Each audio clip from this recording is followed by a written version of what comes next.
Okay, here we have a u substitution problem. We know it's a u substitution because there's a function here that I could call u whose derivative is also present in the integral. So the choice I'm going to make for u is I'm going to say u equals cosine of x. And the reason I'm doing that is because du, derivative of cosine, happens to be negative sine of x dx.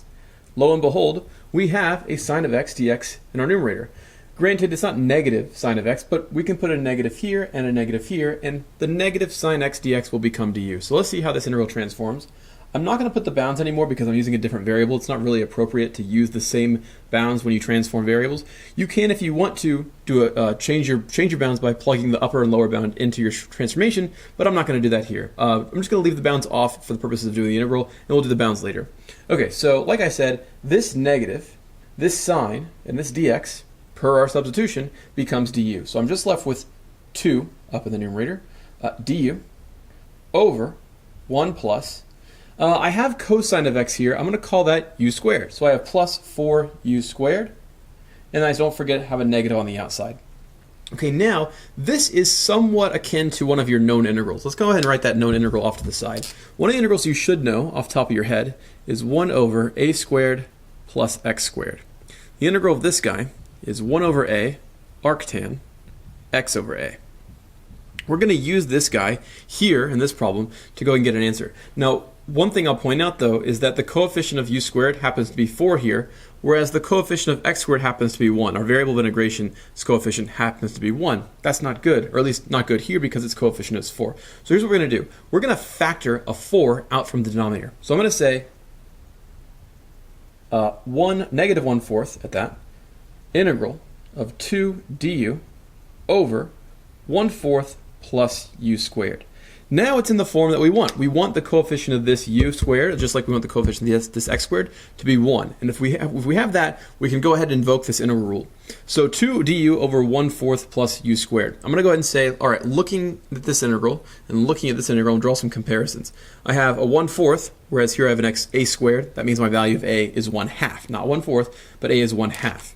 So we're going to say equals negative 1/4 times, we have a 2, and this integral calls for us to do 1 over a. So a here, as we established, was 1/2.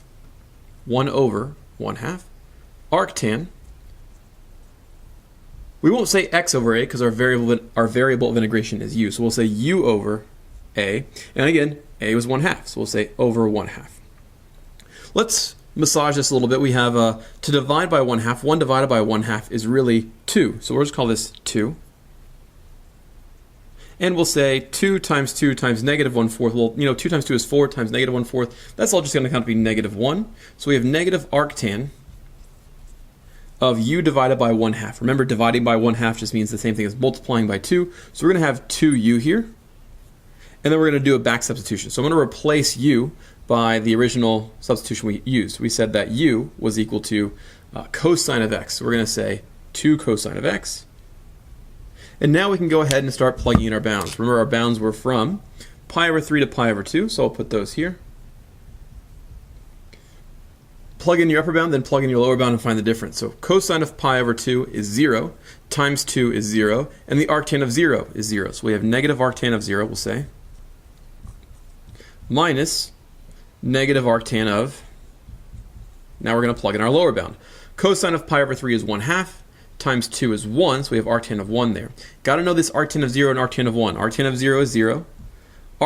One thing before I say what arctan of 1 is that I have negative negative. So let's just call that positive.